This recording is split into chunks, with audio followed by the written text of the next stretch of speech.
세상을 읽는 눈, 지혜라는 책이 가톨릭 출판사에서 안소근 수녀님이 쓰셨어요. 한번 읽어보겠습니다. 다윗의 아들 솔로몬의 잠언. 잠언 특히 10장에서 29장을 그냥 펼쳐서 훑어보십시오. 두 줄로 된 짧은 격언들이 많이 눈에 띕니다. 책장을 넘기면서 눈에 띄는 그것이 바로 잠언의 특징입니다. 솔로몬의 잠언 1장 1절. 잠언 1장 1절에서는 이 책에 마샬들이 들어있다고 말합니다. 우리말로 잠언으로 번역된 마샬은 그 의미가 분명하지 않지만 아마도 비슷하다를 뜻하는 단어에서 파생된 단어로 보입니다. 이는 두 가지 사물을 비교한다는 의미일 수 있고 두 줄이 대꾸를 이루는 문학적 형식을 지칭하는 것일 수 있습니다. 이렇게 비교와 대꾸를 주로 사용하는 짧은 가르침들이 이 책의 대부분을 이루어 있고 그것을 잠언이라고 옮긴 것입니다. 우리 속담들이 그렇듯이 이런 잠언들은 저자나 작성 연대를 말하기가 어렵습니다. 어떤 단락에서는 이 책에 들어있는 것이 솔로몬의 잠언이라고 말합니다. 실제로 어떤 부분은 솔로몬에게서 기원했을 수도 있습니다. 이것이 솔로몬의 잠언으로서 유다 임금 히즈키야의 신하들이 수집한 것이라는 말은 좀 더 가능성이 크겠지요. 어떤 부분은 솔로몬이 아니라 다른 이들이 말이라고 밝히기도 합니다. 이 또한 현인들이 말씀이다 라고 된 부분도 있고 외국인을 저자로 내세우며 마사 사람 야케이 아들 아굴의 말, 마사 임금 루무엘의 말로써 그의 어머니가 가르친 것이라고 된 부분도 있습니다.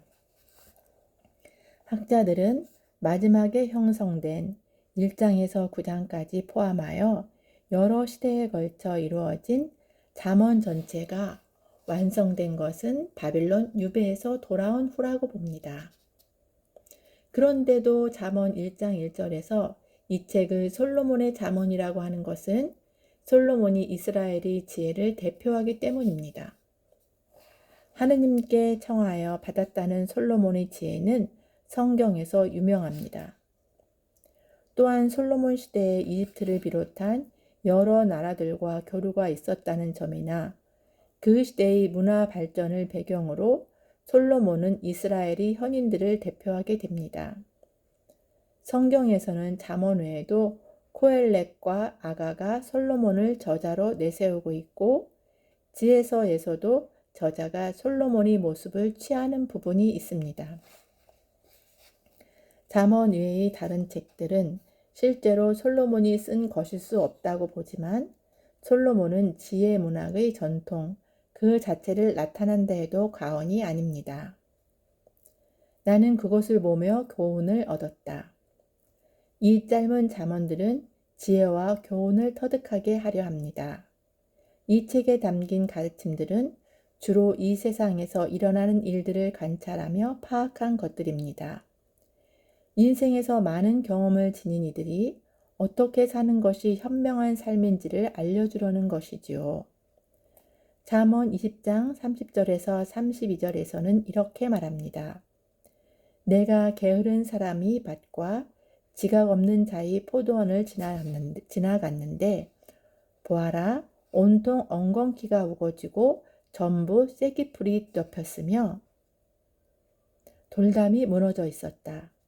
나는 그것을 바라보며 깊이 생각하고 그것을 보며 교훈을 얻었다. 이 점이 지혜 문학, 특히 초기 고전적 지혜의 특징입니다. 앞서 강조한 것처럼 지혜 문학의 출발점은 인간의 이성입니다. 인간이 자신의 눈으로 세상을 관찰하고 경험해서 결론을 도출합니다.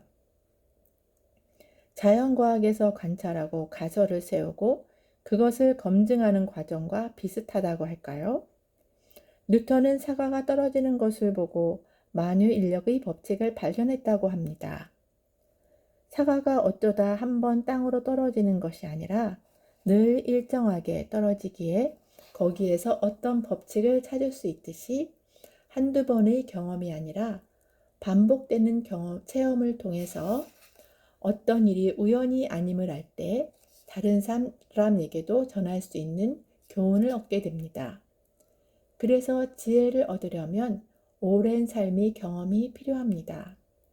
욥기에서 엘리오가 저는 나이가 어리고 여러분은 연로하십니다. 나이가 말을 하고 연륜의 지혜를 가르쳐야지 생각했습니다. 라고 말하는 것도 그런 이유에서입니다. 의인의 머리에는 복이.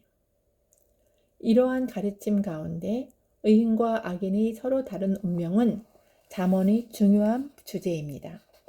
우리말로 찾아보니 의인이라는 단어가 잠언에서 61회 사용됩니다. 여기에서는 의인이 어떤 사람이고 그들이 어떤 복을 받는지 말해줍니다. 의인은 올바르고 자비롭고 거짓을 미워하고 공정하고 다른 이들에게 도움을 베풉니다. 그래서 의인은 칭송을 받고 바라는 일이 이루어지고 공경에서 구출되고 배불리 먹고 죽음에서도 피신처를 얻고 집에 보물이 쌓입니다. 주님께서는 의인의 갈망을 채워주시고 악인의 욕망은 물리치신다. 의인과 악인 외에도 여러 종류의 사람이 대조됩니다. 손을 그릇 속에 넣고서도 입으로 가져가기조차 힘들어하는 게으름뱅이는 가난하게 되고 밭을 갈지 않으니 소출도 없습니다.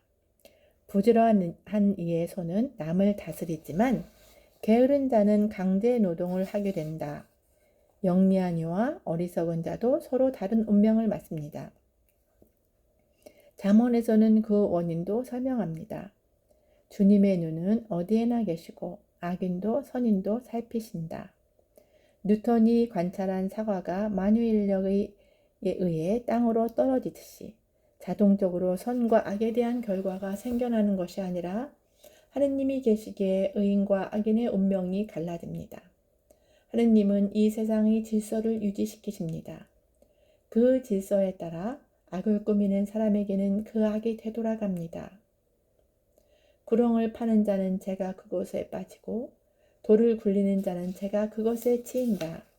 하느님이 인간의 구렁이에 빠지기를 돌에 치이기를 원하시는 것이 아니라 악인이 악을 추구했기에 불행한 결과에 이르고 마는 것입니다. 멸망에 이르는 길인 줄 모르고 따라가면 어떻게 하느냐고요? 그러니까 현인들이 가르침에 귀를 기울여야 하는 것입니다. 미련한 자는 제 길이 바르다고 여기지만 지혜로운 이는 충고의 귀를 기울인다. 결정은 온전히 주님에게서만. 의인과 악인의 운명, 현세에서 이루어진 인과응보, 그것이 정말로 이루어진다고 믿습니까? 한편으로 잠언의 현인도 이 세상에서 한 사람의 행위에 대한 결과가 기계적으로 주어지지는 않음을 알고 있습니다. 제비는 오폭에 던져지지만 결정은 온전히 주님에게서만 온다. 인과응보는 자동적인 법칙이 아니며 하느님의 자유는 절대적입니다. 사람의 발걸음은 주님에게 달려 있으니 인간이 어찌 제 길을 깨닫겠는가. 다른 한편으로 우리는 선과 악에 대한 가품이 현세에서 외 없이 주어지지 않음을 압니다. 그러면서도 우리는 잠언의 가르침이 헛된 것은 아니라고 믿습니다. 지혜문학 수업 시간에 착한 사람은 복을 받나요? 라는 질문을 몇 차례 해보았습니다. 응답에는 매번 차이가 있지만 대개는 늘 그런 것은 아니라고 선을 그으면서도 착한 사람은 어떤 식으로든 복을 받는다고들 대답합니다. 복을 어떻게 이해하느냐에 따라 다르다는 대답도 있었습니다. 착한 사람이 세속적인 의미에서 더 많은 이득을 얻는다고 말하기는 쉽지 않을 것입니다. 그러나 욕심껏 자신의 이익만을 추구하는 사람은 과연 어느 만큼의 행복을 얻습니까? 그것이 과연 행복의 길일까요? 선한 삶은 그 사람이 이 세상을 살아가는 동안에도 분명 어떤 결과를 가져다 줄 것입니다. 마지막으로 잠언의 목적은 현인이 어수룩한 이들에게 영리함을, 젊은이들에게 지식과 현명함을 베풀려는 것임을 기억해야 합니다. 우리는 이 세상의 모순과 부조리들을 알면서도 자라나는 세대에게는 올바르게 살라고 가르칩니다. 그것이 이 세상에 먼저 태어나 살았던 우리가 다음 세대에게 전하고 싶은 가치가 있기 때문입니다. 이 책의 가르침이 너무 단순하다고 할지도 모르겠습니다. 그러나 저자는 지혜로운 이는 이것을 들어 견문을 더하고 미련한 자들은 지혜와 교훈을 업신여긴다 라고 말합니다. 이 책의 가르침을 마음에 새겨 우리도 지혜로운 이들이 되도록 합시다.